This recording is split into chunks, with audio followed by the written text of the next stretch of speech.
ان پیسوں کا کہ ہمارے پاس اتنے کا جانور ہے، ہمارے پاس اتنے کا جانور ہے، یا پھر ہمارا جو جانور ہے پورے محلے میں پورا علاقہ میں 1 پیس ہے،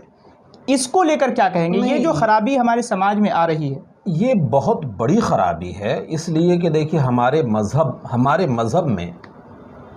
دکھاوا یا نمائش وہ مقصود ہے ہی نہیں۔ جو لوگ بھی اس طرح کا مزاج لے کر کے کرتے ہیں، پہلی بات یہ کہ قربانی جو ہم کرتے ہیں تو اللہ کی بارگاہ میں پہنچتا کیا ہے؟ کون سی چیز پہنچتی ہے؟ قربانی میں گوشت ہے، خون ہے وغیرہ،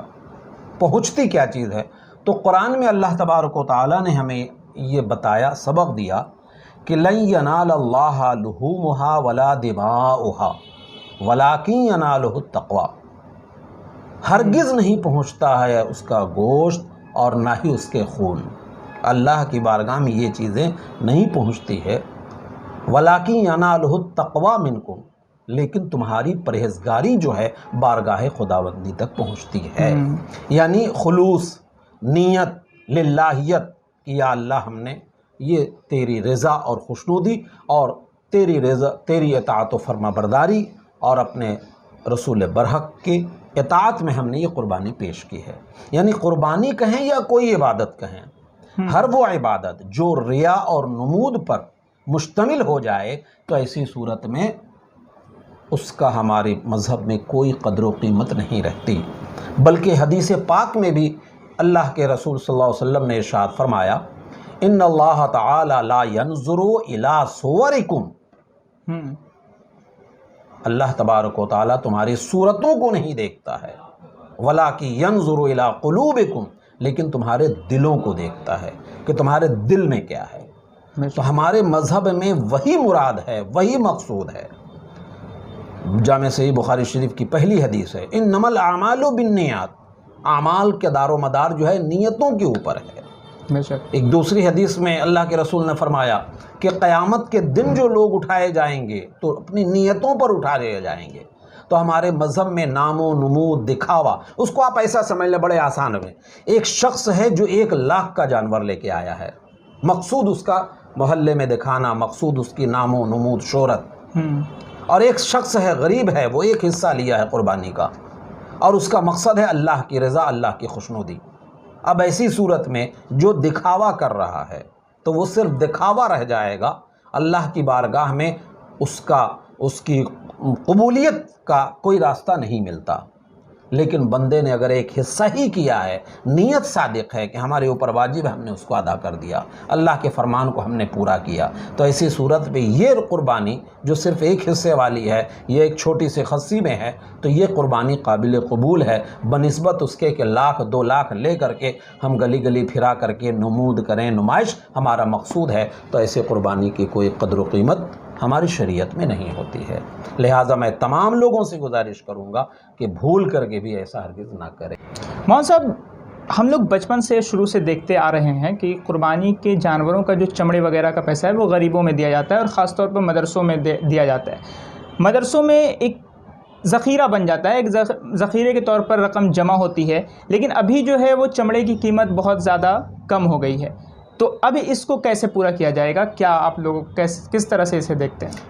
جمشید بھائی، اس سلسلے میں اتنا کہوں گا کہ بہر کیف یہ بہت بڑا سانحہ۔ پہلے تو آپ یہ سمجھ لیں کہ بحمدہ تعالیٰ یہ ہمارے مدارس عربیہ، مدارس اسلامیہ جو ہیں، یہ مذہب کے بقاء و تحفظ اور دعوت و دین تبلیغ کے لیے ایک اہم حصہ ہے، ریڑھ کی ہڈی کہہ سکتے ہیں، اور اس کا بقاء و تحفظ جو ہوتا ہے وہ آپ کے تعاون سے، قوم کے تعاون سے ہوتا ہے، جس میں 2 تعاون بڑا ہوتا ہے، ایک ہے رمضان المبارک اور دوسرا ہے عید قربان۔ تو رمضان المبارک تو امسال لاک ڈاؤن کی وجہ سے ویسے ہی سارے مدرسے والے پریشان ہیں، اور آپ نے جو سوال کیا چمڑے کے بارے میں، تو بہت بڑا یہ سانحہ ہے کہ پہلے جو چمڑا 400 کا جاتا تھا وہ آج 20 سے 30 روپے میں جا رہا ہے، جو 1000 2000 میں جاتا تھا وہ آج 400 500 میں۔ بس یہاں پر صرف میں اتنا کہنا چاہوں گا کہ بہرکیف یہ جو کمی ہو رہی ہے، جس سے مدرسے والے یقینی طور پہ بہت پریشان ہیں، اور خاص کر کے لاک ڈاؤن کے زمانے میں اور یہ قربانی کے زمانے میں ان کا ایک ذخیرہ ہو جاتا تھا، جس سے 2-4 ماہ وہ خرچ کو اپنا مینٹین کر لیتے تھے، تو میں اپنی قوم سے صرف اتنا گزارش کرنا چاہوں گا کہ بہرکیف ہم ہی دیتے ہیں تو مدرسہ چلتا ہے، تو کم سے کم جب ہم اچھے جانور لے رہے ہیں، چھوٹی خصی لے رہے ہیں، بڑی آدمی اپنی حیثیت کے مطابق جو ہے، اپنی صلاحیت کے مطابق اگر چمڑا مدرسے میں جا رہا ہے، غریب کو جا رہا ہے، تو کم سے کم اس چمڑے کے ساتھ 500 کی رسید بھی جو ہے ہم مدرسے سے کٹوا لیں، 1000 روپے کی رسید بھی مدرسے سے کٹوا لیں۔ اس طرح اگر ہر محلے کے لوگ اپنے اپنے علاقے کے مدرسوں میں جو دیا کرتے ہیں، اگر ہر آدمی چمڑے کے ساتھ ایک رسید اگر کٹوا لے گا، تو آپ جان لیجئے اگر 100 رسید بھی کٹتی ہے 1000 کی، تو آپ اندازہ کر سکتے ہیں کہ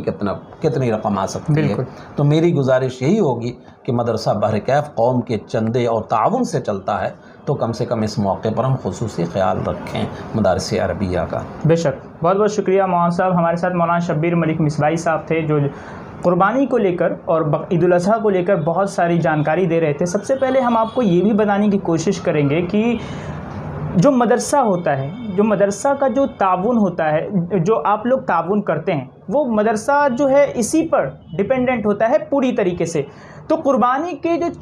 چمڑے کا جو پیسہ ہم مدرسے میں دیتے ہیں، اسی پر اس مدرسے کے خرچ کو مینٹین کیا جاتا ہے۔ تو ہم یہ کوشش کریں گے، مولانا صاحب نے بھی یہی اپیل کی ہے کہ ہم کوشش کریں کہ مدرسوں میں چمڑے کے پیسے کے ساتھ ساتھ زیادہ سے زیادہ